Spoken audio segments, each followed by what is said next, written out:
My name is Dr. Sally Lerner, 35 years old. At exactly 2:47 p.m. on a Thursday afternoon, my phone vibrated with a security alert. Someone had entered my apartment. At first, I thought it was a glitch. My apartment was protected by a biometric lock motion sensors and a camera network so advanced it could pick up a fly landing on the window. I'd installed it through a federal security clearance waiver, one of the few perks of working for the U.S. Treasury Department's Securities Fraud Division. But I wasn't home. I was 300 miles away in Washington, D.C., sitting inside a classified briefing room where no one's phone ever buzzes. The sound made 3 agents glance my way. I excused myself as calmly as possible, walked down the corridor lined with portraits of former secretaries, and unlocked my phone. Live feed active. Location, Philadelphia. My thumb hovered over the app. A part of me didn't want to know. But curiosity, no instinct, forced me to tap. The video came up instantly. There she was. Vanessa. My sister stood in the middle of my living room, looking around like she owned the place perfectly. Manicured hair in soft waves, wearing a white cashmere sweater and heels that clicked against the tile. Even through the camera's lens, I could read her expression casual entitlement. The same look she'd worn her entire life. I muttered her name under my breath. Vanessa, what are you doing? She moved with purpose, heading straight toward my office door. She didn't even glance at the bookshelf or the photos on the console. I watched as she tried the handle locked as always. Then she reached into her purse. When she pulled out a small metallic object, my pulse spiked. A lockpick set. It took her 4 minutes. Not bad for an amateur. She crouched, worked the tension wrench carefully, then pressed her ear to the lock like she'd seen it in a movie. I almost wanted to laugh, except my throat had gone dry. When the latch clicked open, my stomach dropped. She slipped inside. I switched cameras to the one inside my office, the most secure room in my home. The view sharpened Vanessa walking straight to the wall behind my desk, pausing in front of the framed organizational map of the Treasury Department. She reached behind it right where the safe was hidden. So she knew. She'd been in here before, probably during one of her surprise visits to Mom and Dad when she'd borrowed their emergency key. She brushed her hair behind her ear, studied the keypad, and began punching in combinations: our mother's birthday, our father's her own. Each one flashed error. Then she took out her phone and placed it against the keypad. I leaned closer to the screen. Some kind of safe-cracking app? 5 minutes later, the safe's light turned green. The electronic lock clicked open.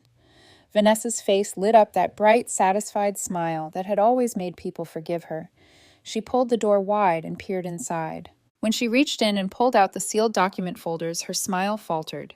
She frowned, flipping through them, clearly expecting something else. I knew exactly what she was holding: 3 folders containing U.S. Treasury bearer bonds. Face value, $500. $1,000. Protected government securities assigned to my custody under classified authorization. To anyone else, they looked like fancy paper. To the government, they were instruments used to trace fraud, each one serialized, tracked, irreplaceable. Vanessa stuffed the folders into her oversized purse, closed the safe, and hurried out of my apartment. For several seconds, I didn't move. The video feed froze on the empty office, still quiet, untouched, except for the open safe. 1,000 thoughts collided in my head. Why would she do this? How did she know where the safe was? Does she have any idea what she just stole? Then came the cold realization she didn't care what it was. She just wanted it. That was Vanessa's way. Take first, justify later. I forced myself to breathe evenly, reached for my notebook, and began documenting the time, the footage, the sequence. My hands were steady, too steady, like my body knew how to operate without my heart's permission.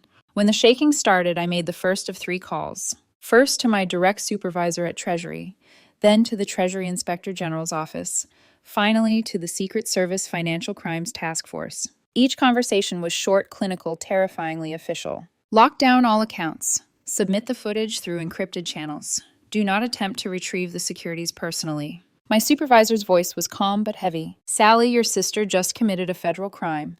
Multiple ones. I said nothing. I didn't need to. The silence said everything. When the calls were done, I stood alone in the sterile government hallway, phone still warm in my palm, heart cold as stone. I looked at my reflection in the glass wall opposite me. The woman staring back didn't look like a sister anymore. She looked like a witness. That night, I caught the next train back to Philadelphia. The window reflected my face against the blur of city lights. I thought about how Vanessa had once stolen my favorite sweater when we were 16, then laughed and said, "You weren't using it." Maybe she still believed everything of mine was hers to take even now. As the train cut through the dark, I whispered, "This time you went too far." I didn't know then that what waited at our parents' house would shatter everything that was left between us and between me and the family who had always seen her as the golden one. By the time I reached Philadelphia, the sky had darkened to a heavy violet blue.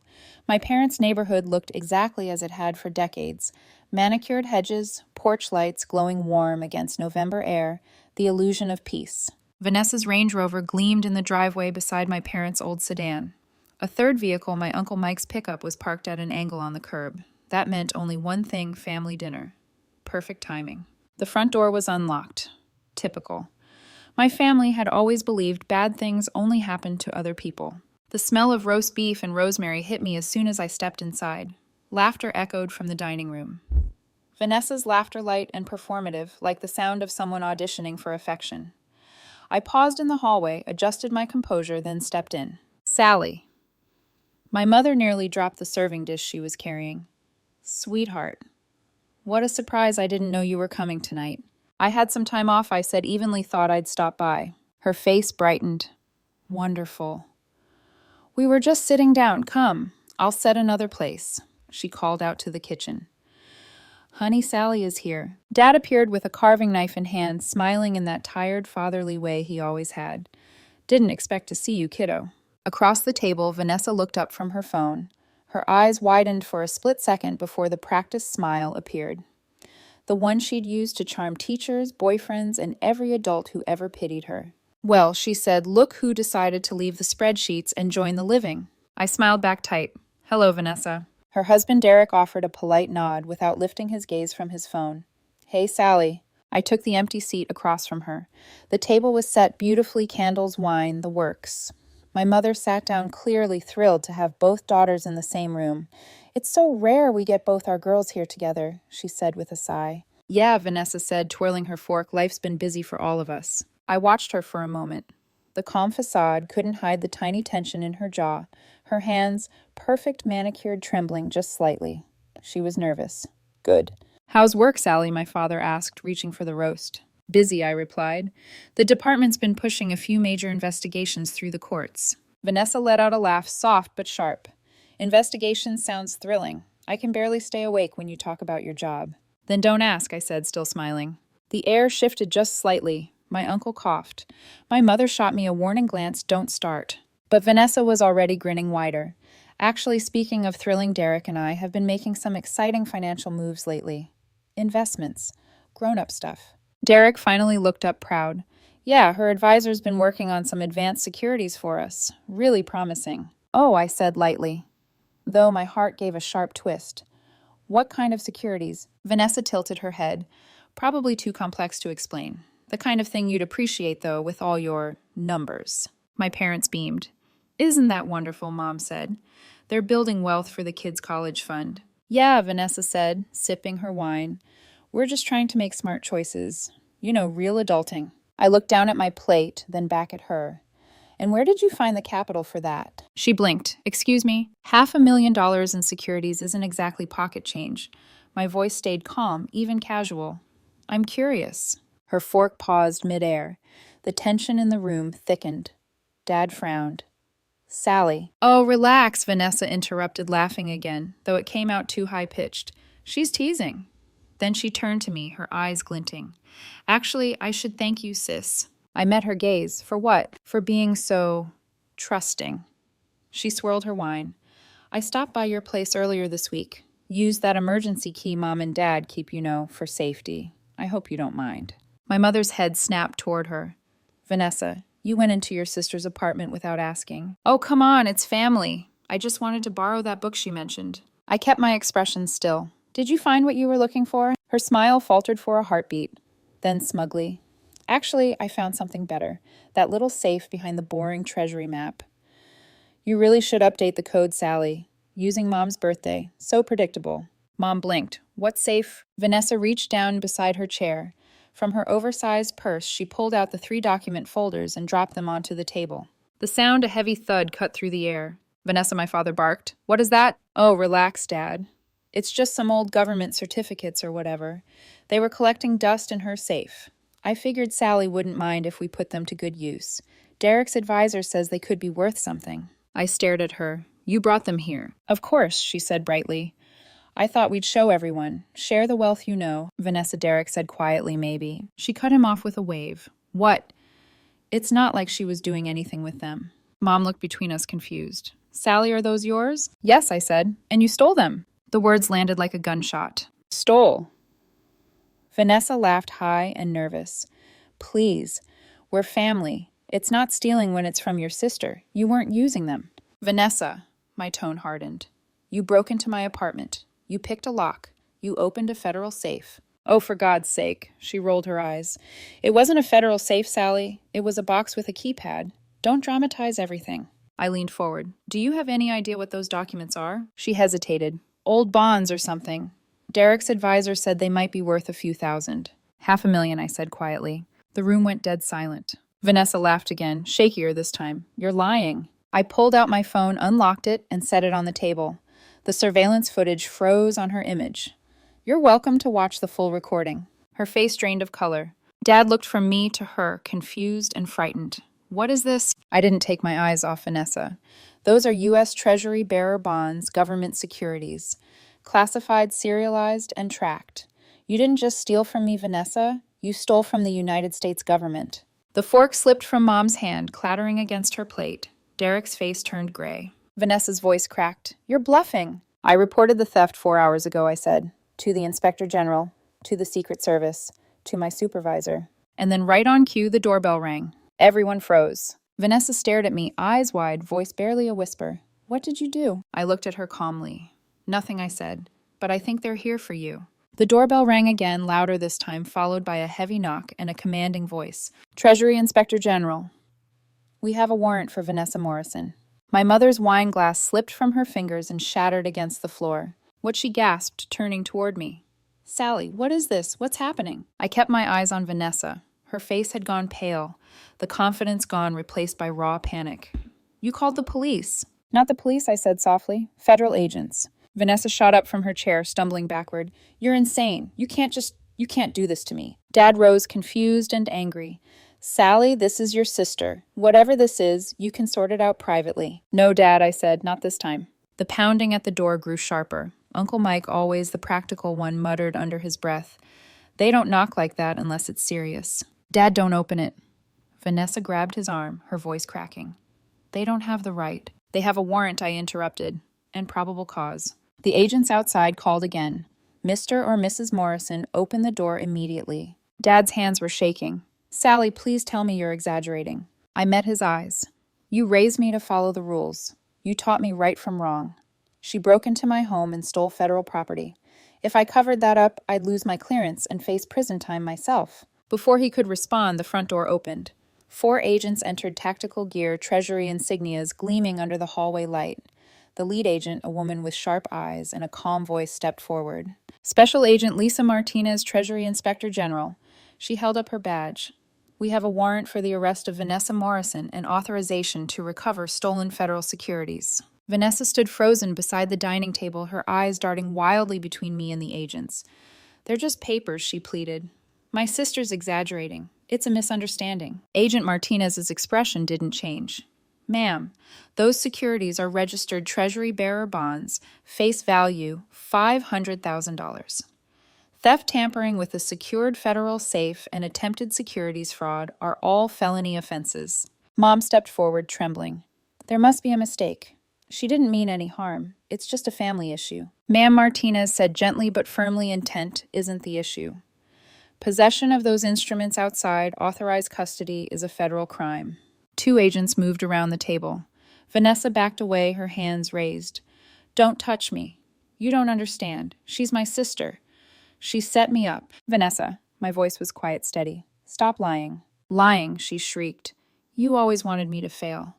You hated that Mom and Dad loved me more. Vanessa, Dad's voice broke. Enough. The agents guided her to the center of the room. One read her rights with clinical precision, as another retrieved the folders from the table. Martinez opened one, checking the serial numbers. These match the reported theft exactly. My mother began to cry, silently covering her mouth. You can't just take her. Dad's voice trembled. She's never even had a parking ticket. Martinez's tone was calm but unyielding. Sir, we're taking her into custody. She'll have legal representation and she'll be processed according to federal law. Vanessa tried one last time to appeal to me. Her voice cracked with desperation. Sally, please. I didn't know what they were. I thought they were old family papers. I didn't mean to steal anything. You didn't ask what they were, I said. You just assumed they were yours to take, like everything else. Tears streaked her perfectly made-up face as the handcuffs clicked around her wrists. You can't do this to me. You're my sister. I swallowed the lump in my throat. No, you did this to yourself. Agent Martinez nodded toward me. Dr. Lerner, thank you for your cooperation. We'll need a statement tomorrow morning at the field office. I nodded mechanically. 9 a.m. Yes, ask for me personally. They began leading Vanessa toward the front door. She fought every step, sobbing. Mom, Dad, don't let them take me. Dad's voice broke as he whispered, oh my God. Uncle Mike stared blankly, whispering to no one in particular. This can't be real. When the door opened, the cold night air swept through the dining room. Outside, the black SUVs waited with their headlights glowing like eyes in the dark. The agents guided her inside, shut the door behind them, and the house fell into a silence so thick it felt physical. Mom's soft sobs filled the air. Dad sank into his chair, face in his hands. Finally, Uncle Mike spoke. Sally, what exactly do you do for the government? I took a slow breath. I investigate securities fraud, international laundering. Financial crimes that threaten national stability. Those bonds weren't just paper, they were tracking instruments tied to active investigations. Derek, still in shock, whispered, She told me they were some inheritance, that you said she could have them. She lied, I said flatly. The security footage proves it. Mom looked up at me through her tears. You watched her break in. Yes, and you didn't stop her. I followed protocol. Dad slammed his palm against the table. She's your sister, Sally. You could have called her, warned her. She's my sister, I said quietly, not my immunity. No one spoke after that. The candle flames flickered in the draft from the open door shadows, dancing across Vanessa's empty chair, her wine glass still half full, her napkin neatly folded, like she'd just stepped away for a moment. Outside, the SUVs pulled away into the night. I watched through the window as their taillights disappeared down the street. I didn't feel triumphant. I didn't feel vindicated. All I felt was the hollow ache of inevitability. For the first time, Vanessa was going to face the consequences of a lifetime of being forgiven. And I, the rule follower, was going to be the one they blamed for it. The silence after Vanessa's arrest lingered like a storm cloud that refused to move. No one at the table touched their food again.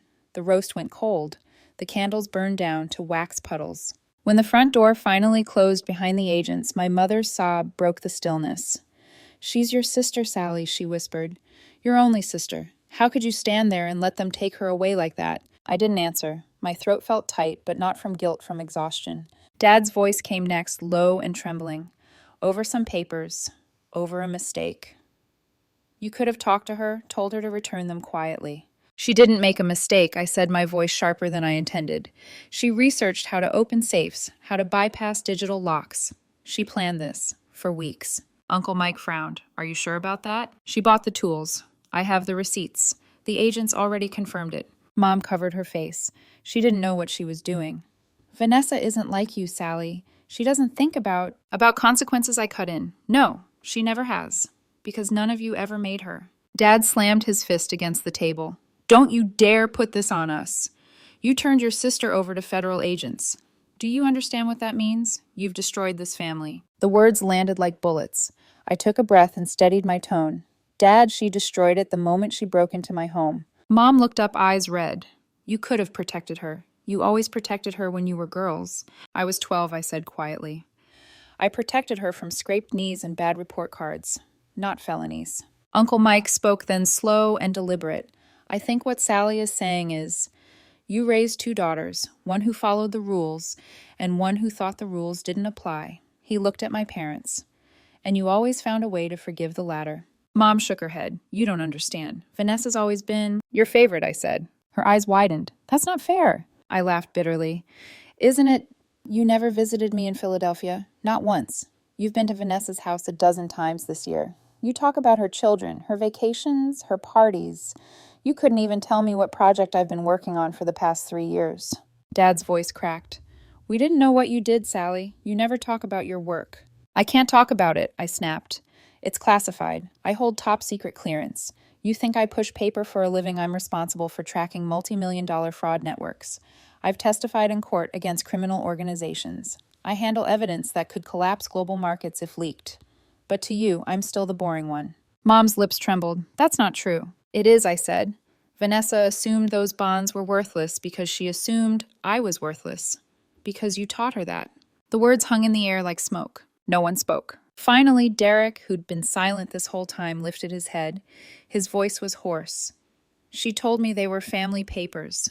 Old inheritance bonds.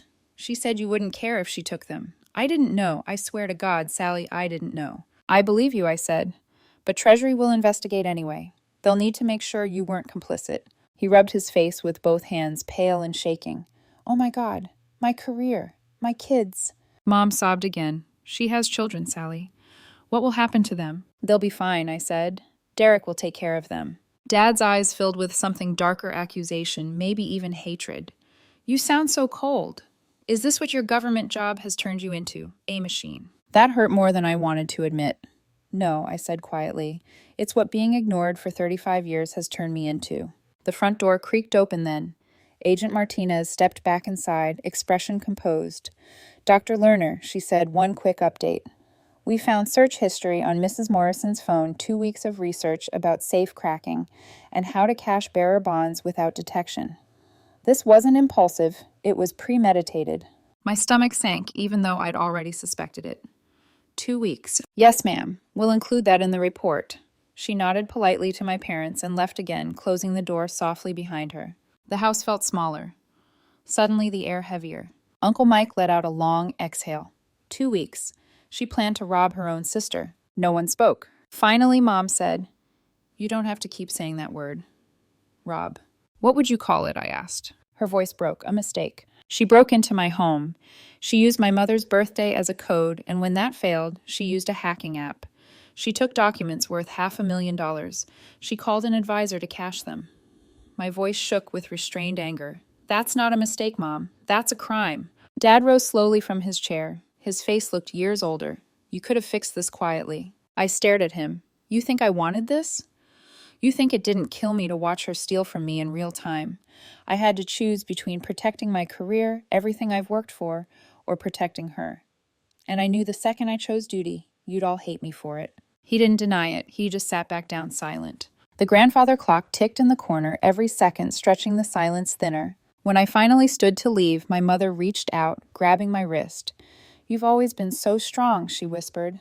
But strength without compassion is just cruelty. I met her eyes, and compassion without boundaries is destruction. She let go. I turned toward the door, the sound of my heels on the hardwood echoing through the house. Behind me, the dining room was still set for dinner. Plates untouched, wine glasses half full, the ghost of a family that no longer existed. Outside, the night air was sharp and cold.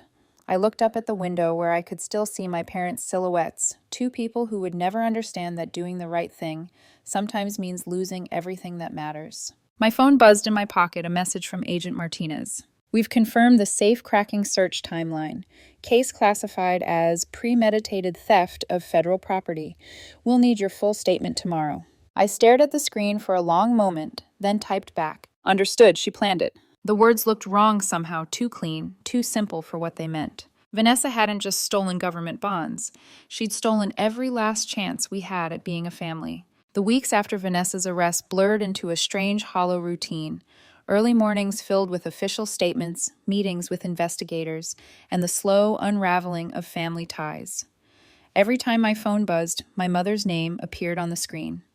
Sometimes she left messages. Sometimes she just cried. I never called back. The Treasury Inspector General's office was relentless, as they should be. Evidence poured in: the surveillance footage, the safe pick tools she'd ordered online, her browser history, the recorded call to a financial advisor. Every file made it harder to pretend this had been a misunderstanding. By the time the case reached court, nearly 9 months had passed. The courthouse was sterile and cold, its hallways smelling faintly of disinfectant and tension. Vanessa arrived in a navy blue suit, her wrists free, but her eyes haunted. She looked smaller somehow, the confident glow gone. Her movements mechanical. Derek wasn't there. I'd heard he'd filed for divorce after the third pretrial hearing. Mom and Dad were seated in the gallery behind her, pale and unrecognizable. They avoided looking at me as I took the stand. The defense attorney started soft. Dr. Lerner, would you say your sister's actions were malicious? I didn't hesitate, premeditated. He nodded slowly, walking toward the jury. But surely, as her sister, you know her character. She's not a criminal. She broke into a secured federal residence, I replied, keeping my voice even. She used tools she researched and purchased specifically for that purpose. That's not confusion, that's intent. The attorney tried to paint her as naive, a desperate mother, financially pressured, unaware of the consequences. I knew better. So did the prosecution. When the prosecutor cross-examined the truth, came out like a scalpel cutting through years of denial. The jury watched the security footage frame by frame, Vanessa crouched at my office door. The metallic glint of her lockpick, the careful focus on her face as she worked the tension wrench, the green flash of the safe unlocking. Even I felt sick watching it. The prosecutor spoke methodically. Mrs. Morrison spent 2 weeks researching how to defeat digital safes. She knew exactly what she was doing. This was not impulsive. This was planned. Vanessa's attorney tried one final angle, that she believed the bonds were family heirlooms, that she'd intended to return them after evaluating their worth. The prosecutor's response was cold and precise. If she truly believed that, why did she hide them in her purse? Contact a financial advisor and attempt to liquidate them under her own name. No one in the courtroom answered. The advisor testified next. He described Vanessa's call in professional detail, her insistence that he cash the bonds quietly, her unwillingness to provide origin documentation. He'd reported the conversation to his compliance department the same day, which had flagged the case to Treasury. That meant Vanessa's arrest was already in motion before I'd even stepped off the train that night. When I was called back to the stand for rebuttal, Vanessa wouldn't look at me. Her jaw was clenched, eyes fixed on the table. I thought I'd feel anger, but I didn't. I just felt tired. When the jury went into deliberation, Mom reached out across the aisle. Her fingers brushed my sleeve. Sally, can't you talk to them? Tell them she's not dangerous. I told the truth, I said softly. That's all I can do. The verdict came after 6 hours. Guilty on all counts. The courtroom was silent except for my mother's cry. Vanessa covered her face with both hands.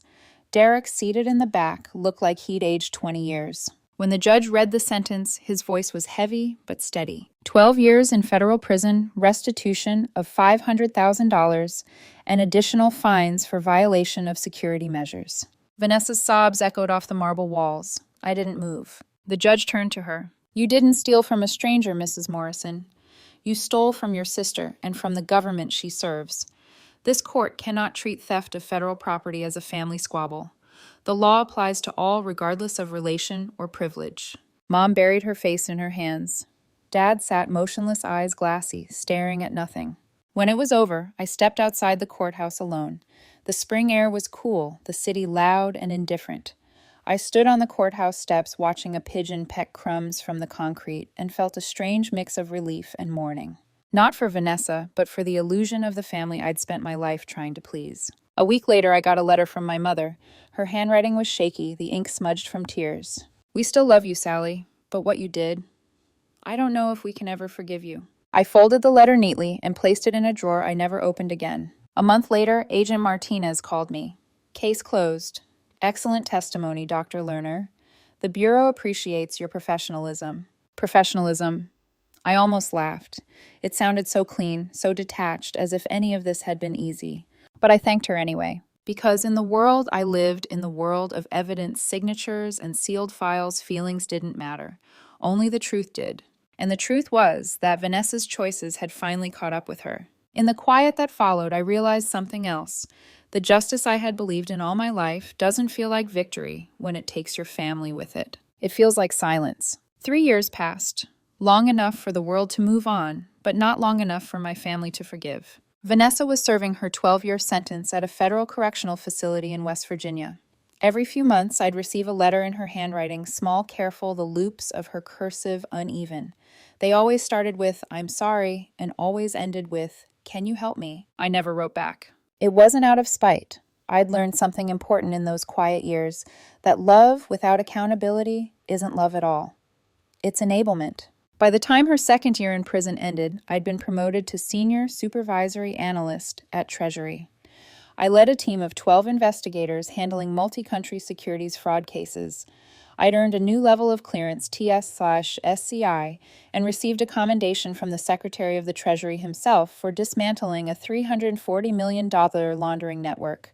At the ceremony, as the applause faded, I caught sight of my reflection in the polished surface of the award plaque. A faint smile crossed my face, not pride exactly, but quiet affirmation. No one from my family was there. I didn't invite them. I wasn't angry anymore, just realistic. Some relationships end not with betrayal, but with recognition, the understanding that the person you needed your family to be simply doesn't exist. My apartment now was a fortress. Biometric locks, tamper-detecting safes, AI-assisted surveillance. Treasury had funded the entire system.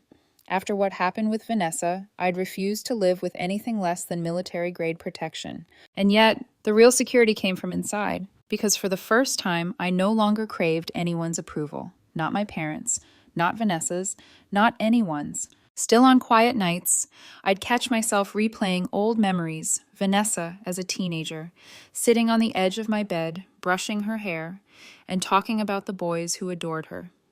She used to tease me for studying instead of dating, saying, "You can't major in loneliness, Sally." But she was wrong. What I majored in was resilience. And resilience has a way of outlasting charm. Mom and Dad still lived in the same house, though they'd stopped hosting family dinners. The neighborhood had grown older, quieter. Sometimes on my drive back from D.C., I'd pass through their street, but never stop. I told myself it was better that way, a clean separation between who I was raised to be and who I became. Then one day, a padded envelope arrived at my office. No return address. The handwriting on the label was unmistakable, my sister's. I considered throwing it away, but curiosity won. Inside was a folded piece of paper and a photograph. The photo was of us, age 8 and 10, wearing matching yellow dresses at the state fair. Our faces were sunburned, our hands sticky from cotton candy. We were laughing, really laughing the way we hadn't in years. The letter beneath it was short. "Sally, I don't ask you to forgive me anymore. I just want you to know that I understand now. Rules matter. Boundaries matter. You were right. I see what I became and what you refused to become. I used to think you lived in a cage made of discipline. Now I see it was armor. I wish I'd learned that sooner. Vanessa." I stared at the words for a long time. For once there was no manipulation, no plea for money or mercy, just honesty. I didn't cry, but I did sit there for several minutes tracing my finger over her name and for the first time in years, felt something close to peace. I placed the photo in my desk drawer. Not beside my awards or certificates, but among the personal things, the few mementos that reminded me who I was before everything hardened. I never replied. Some conversations are meant to stay unfinished. That night, as I walked through my apartment, the motion sensors flickered softly, one light following the next. The city glowed below my window, silent, distant, alive. I poured myself a glass of wine and stood in the quiet hum of my living room. For once, the silence didn't feel empty. It felt earned. Vanessa will be eligible for parole in 9 years. The restitution payments will follow her for the rest of her life.